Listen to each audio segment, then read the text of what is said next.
In this video, we're going to be looking at the 6 major things in my experience that bring generational curses in family. Listen, there may be many other things, but these are the 6 common things that I have identified in this field, doing what I do for about 2 decades now. And if you are experiencing any of these ones, or maybe you notice that any of these have happened in your family, it is important for you to be able to seek help.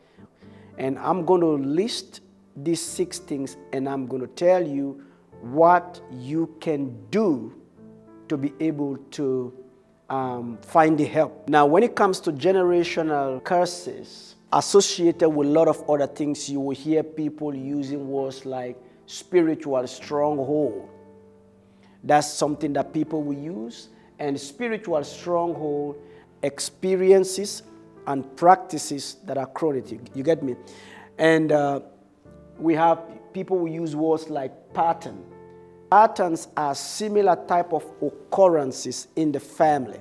Similar type of occurrences in the family, we call them pattern, and they are also associated to a generational curse. You will hear people using words like negative spiritual influence across the family.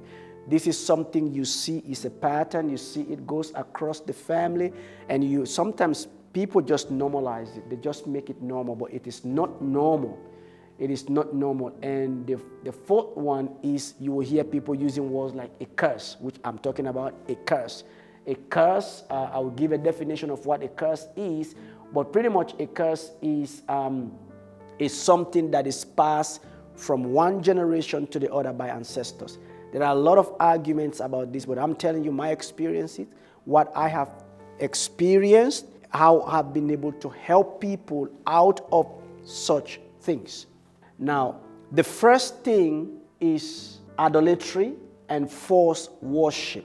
So this brings generational curses on families. I've dealt with a lot of people who, going back into their generation, there were false worship. Like, well, I don't need to say I'm an African. Coming from an African background, we understand these things. I was talking to a friend of mine. He said, Joseph, if there is anybody to understand the spiritual dimension, would be you people. And I said, that's true, because we were born into this world. We were born into the world that is completely spiritual. Not like, the Western world escape a lot of things and don't really have true definitions of many things. For us, spirituality is something that we were born into, so we understand it even without going to school. Every child will understand spirituality. So I've dealt with people who have come from different religious backgrounds, and they have dealt with things like idol worshiping. They've dealt with things of extreme level of sacrifices and all those type of things. And they've realized that those things have brought curses in their families. And these are curses that they can experience as I speak, and these people are seeking help. So if you are one of those who you come from a background of complete idol worship of different deities and all those type of things, it's called idolatry, and you need help. Number 2, this is big for the Western world: witchcraft and sorcery. From where I come from, if someone is intending to be involved in witchcraft, they know that they are getting themselves involved into something, and they know the consequences and the repercussions. If someone is trying to talk to a sorcerer, they know exactly what that means. In the Western culture, the danger is that it's all been dressed very nice, and there are very nice and fancy words that are placed, and people don't know what they get into. So when we talk about witchcraft and sorcery, this includes witchcraft and sorcery, consulting mediums. I'm just dealing with about 7 cases right now of people who are going through deep spiritual affliction are the result of consulting mediums. And they know that my problem is because I consulted medium, and this is why I am what I am. And that is true. And channeling. You know, I've had people use very nice words, channeling, I want to channel. I went for channeling and all those things. You know, channeling is a very nice word, but what is being channeled? What is being channeled? That can bring a generational curse.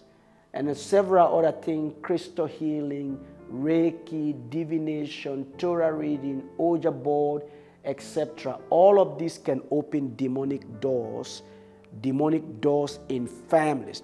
It gives demons access to operate in the family, because not all of those things are clean. We are living in the world that is more spiritual than physical, and here we have negative forces and positive forces, and you are channeling, opening up to all these things. Of course, maybe it will help you for a moment, but it is not going to take you long. I have dealt with people, helped people who just went for just a Reiki healing. That was all they went for.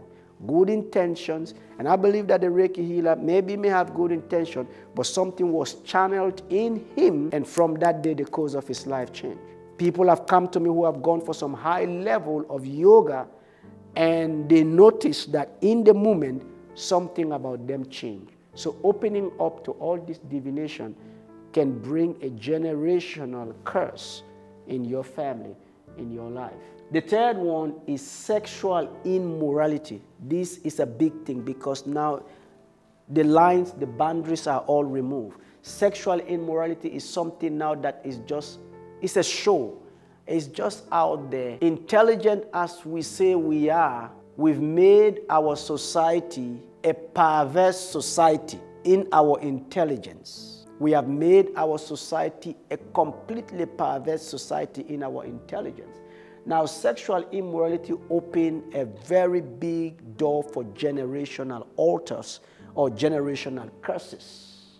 Sexual immorality can create such a deep level of curses in the family. I've seen families battling sexual perversion from one generation to the other, the same thing repeating themselves. Things like incest, rape, sexual perversion of all kinds, including abnormal and unacceptable sexual behaviors.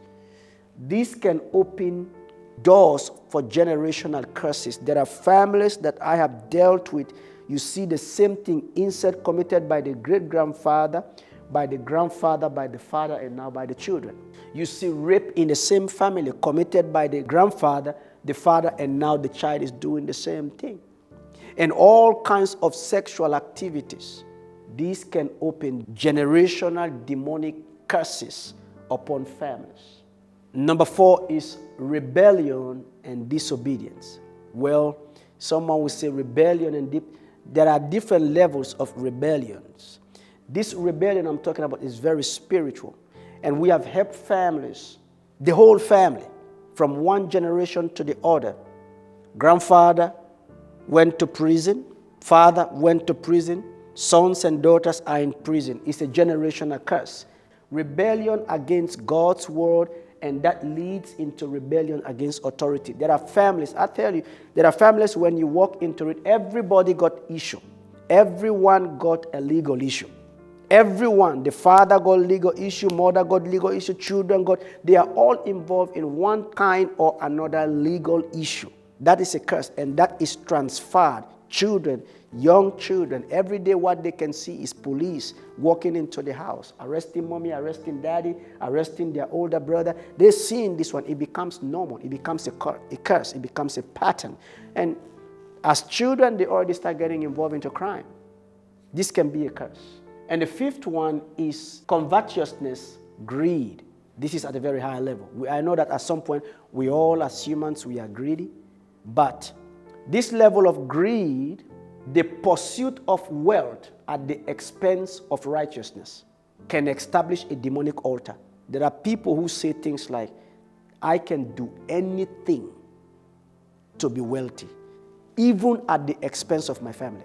Anything to be wealthy. That is high level of greed and covetousness, leading people into things like gambling. They can gamble their whole life, their whole house, everything. They can do anything, sacrifices. Whatever sacrifice they can give, they want to give it to be wealthy, regardless of the fact that this is actually pushing the boundaries of the human life or condition. They will do anything they can. That can open demonic doors. Here are ways that you can overcome demonic altars or generational curses. Here are ways. Number one, submit to God and resist the pattern. You need to submit yourself to God and say no to the pattern that you have seen in the family. Let's say, for instance, you've experienced sexual abuse in a family. Grandfather did it, your father did it, and now it's your turn. The baton is being passed on to you. For you to escape and overcome that particular curse, you need to submit to God and resist the pattern. Do everything you can not to repeat that pattern, even if the opportunity provides itself. My dad was alcoholic, and that destroyed him. I have to do everything I can. It doesn't matter how much tempting. In fact, my steps are, I choose not to have friends who drink. Not that I'm against them, but I have seen how this has destroyed my dad, destroyed the family. I don't want to repeat it. And I will do whatever I can never to repeat it. If that means I cut away friends who drink from my life, it's okay.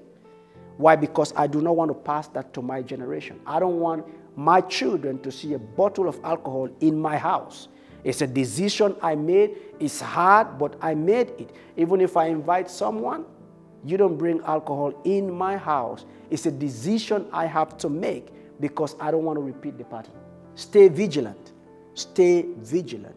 Know the openings, the clusters, what will lure you into it. Know them and stay vigilant. Number 3, seek divine power from God through fasting and prayers. This is important. There are certain things that cannot be done until you take certain spiritual steps, like fasting and prayers to break the curse. Number 4, know this one thing. There are people, when they are faced with enormous level of generational oppression, they just think God is far away from them because of the sin that their parents have done. They think, my God, how can God forgive this? This is what you need to know. This is the secret. This is where the devil misleads a lot of people.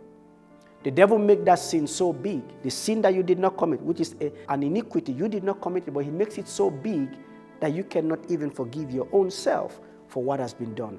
But one thing you need to realize is that know that God is very attentive to people who are in that level of oppression, because God wants to deliver you. God knows that it's not your fault, and he doesn't want you to go through that path.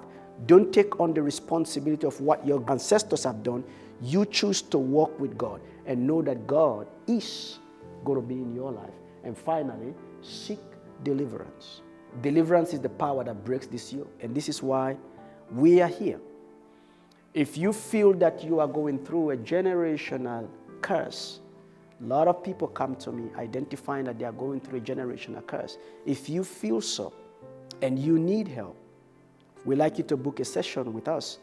We can lead you through this process that you will be able to break generational curses.